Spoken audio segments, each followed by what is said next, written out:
Great depression America की तारीख का सबसे बड़ा माशी झटका कहलाता है। 1929 से लेकर 1939 तक रहा है।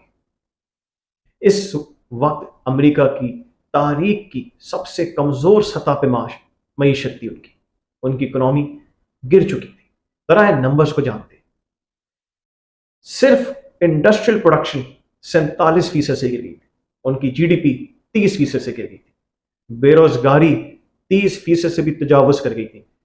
कुछ ऐसी सूरत हाल थी वहां पे कि एक इलाका बना था सिर्फ उन लोगों के लिए जो बेरोजगार थे, जिनके पास ना घर था ना सोने को छत थी, जो रोडों पे सोया करते थे। उस इलाके में बस गए, उन्होंने झोपड़ियां बना ली।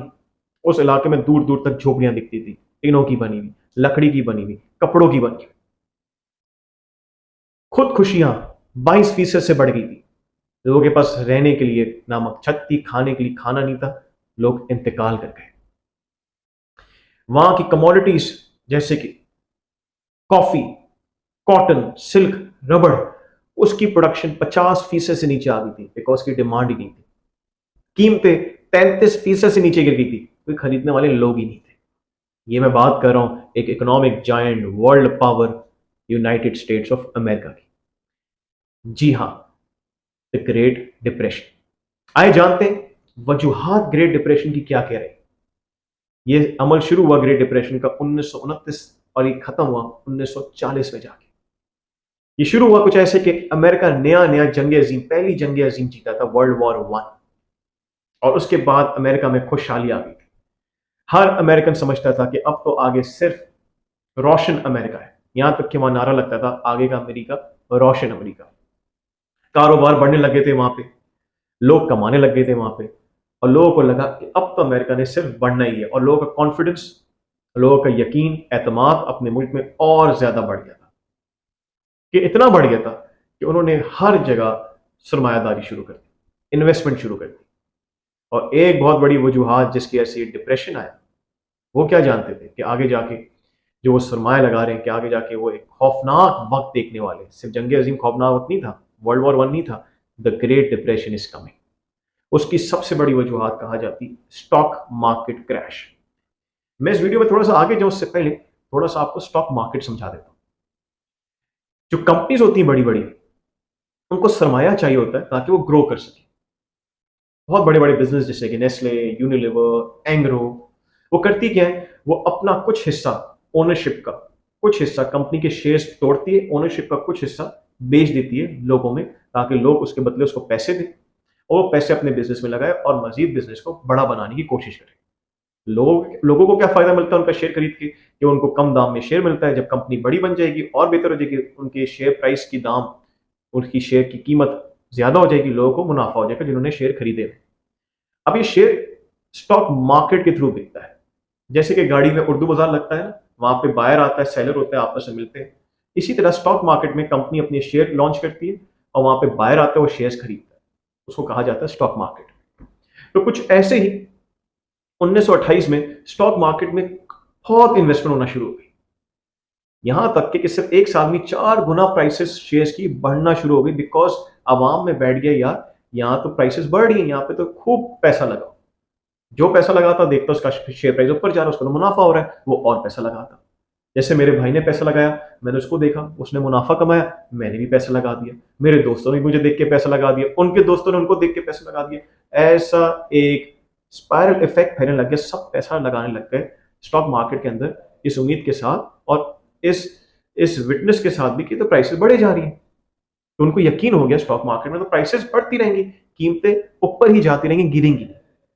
हम इसको इकोनॉमिक लैंग्वेज में कहते हैं आर्टिफिशियल डिमांड। ये डिमांड तो आ रही है लेकिन एक आर्टिफिशियल डिमांड है। ये सिर्फ कानों में सुनने सुनाई बातों में या प्राइसेस बढ़ी तो लोगों ने पैसा लगा दिया। ये आर्टिफिशियल डिमांड है, ये इस वजह से आ रही, लोग पैसा लगा रहे हैं, लोग खरीद रहे हैं। इस वजह से नहीं आ रही है कि असल में कंपनी की परफॉर्मेंस ऊपर जा रही है। ऐसी चीज को हम इकोनॉमिक्स में कहते हैं बबल। और जब भी बबल बनता है वो फटता जरूर है। तो बिल्कुल ऐसे ही होने लग गया। अच्छा, यहां तक कि बैंक्स भी इन्वॉल्व हो गए इसके अंदर। बैंक्स ने कहा यार किसी के पास पैसा नहीं है स्टॉक मार्केट में लगाने के लिए तो हम उससे लोन ले लो, कोई मसला नहीं। कि बैंकों को भी लग रहा है कि स्टॉक तो ऊपर ही जाया जा रहा है, ये आराम से हमारे पैसे वापसी कर देगा। तो जैसे मेरे पास पैसे नहीं तो मैंने बैंक से लिया, कुछ अपना लगाया, कुछ बैंक का लगाया, स्टॉक खरीद लिया अपने नाम पे। ऐसे बहुत, इसको कहते हैं हम इकोनॉमिक्स लैंग्वेज में मार्जिन बाइंग, ऐसे बहुत ज्यादा मार्जिन बाइंग होने लगी स्टॉक मार्केट के अंदर। अब आप खुद सोचें, वो शेयर प्राइस जिसकी वैल्यू शायद $10 हो, वो शायद 50, 60 या $100 पे पहुंच चुका है, सिर्फ इस वजह से कि लोग खरीदे जा रहे हैं उसको, इस वजह से नहीं कि वो अच्छा परफॉर्म कर रहा है। सूरत हाल थोड़ी सी तब्दील होना शुरू हो गई 1929 में, जब हुकूमत ने यह देखा यही तो ट्रेंड चल गया, लोग स्टॉक मार्केट में इन्वेस्ट कर रहे हैं, उनको डर पैदा हुआ कि ऐसा ना हो स्टॉक मार्केट गिरे और लोगों का नुकसान हो जाए। तो हुकूमत ने इस अमल को रोकने के लिए या डिस्करेज करने के लिए अपने सूद के रेट्स बढ़ाना शुरू कर दिए, जिसको इंटरेस्ट रेट कहा जाता है, वो बढ़ाना शुरू कर दिए। उनका मकसद ये था कि हुकूमत के पास पैसा दो, हमसे अच्छा रेट ले लो, ना कि आप जाओ स्टॉक मार्केट में पैसा इन्वेस्ट करने, जो कि एक रिस्क है, कल को डूब ना जाए। लेकिन हुकूमत को क्या पता था कि यही उनका अमल उनके गले पड़ जाएगा।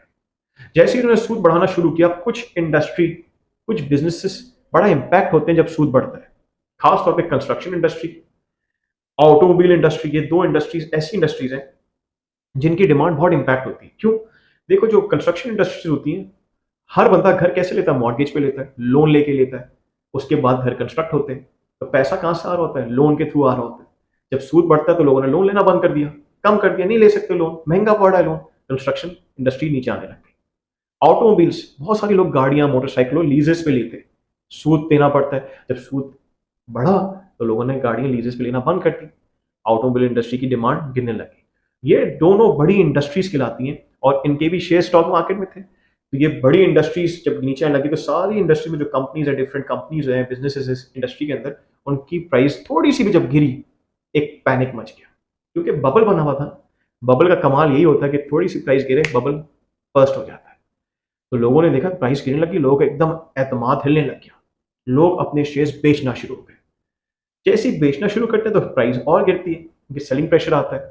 तो जैसे मेरे पास शेयर है, मेरे भाई ने बेचा, प्राइस गिरी, मैं भी डरा, मैंने ही बेचा, और गिरी प्राइस, ऐसे देखा देखी में सब बेचना शुरू हो गए प्राइसेस।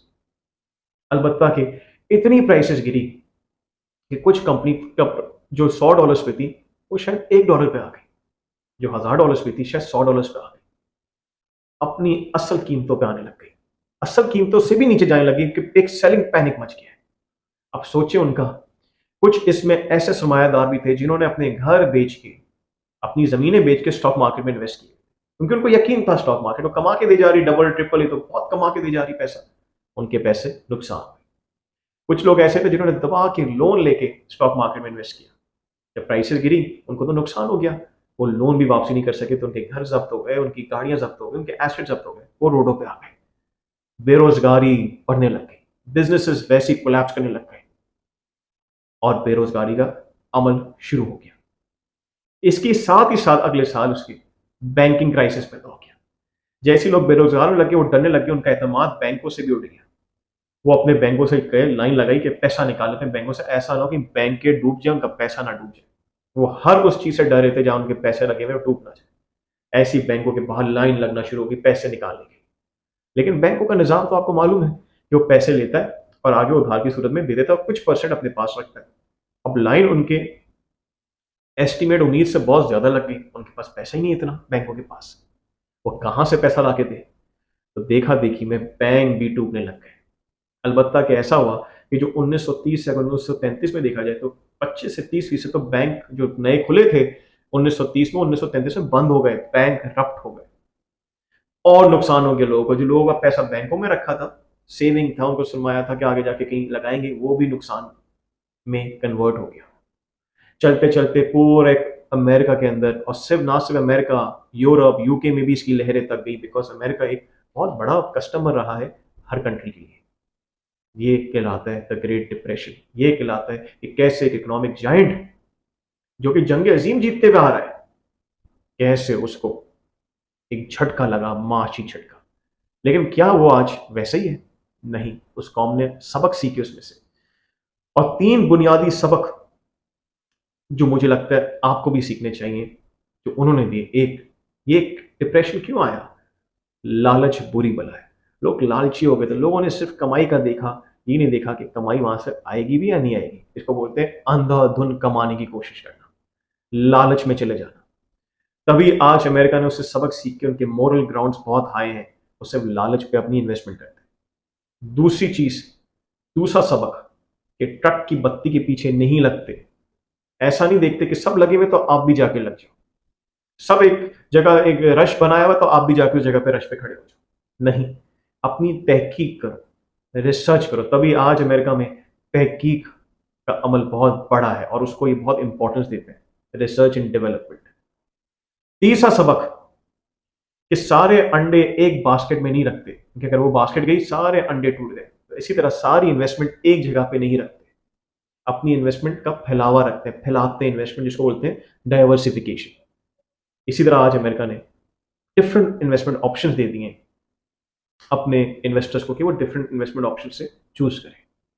उम्मीद करता है ये वीडियो आपको पसंद आई होगी और आपने जाना होगा ये सिर्फ छोटे ममालिक नहीं है जो डिफॉल्ट की तरफ जाते हैं, बड़े से बड़ा मुल्क भी क्राइसिस की गो थ्रू किया, लेकिन कौमें जो होती हैं वो उठती हैं, सबक सीखती हैं।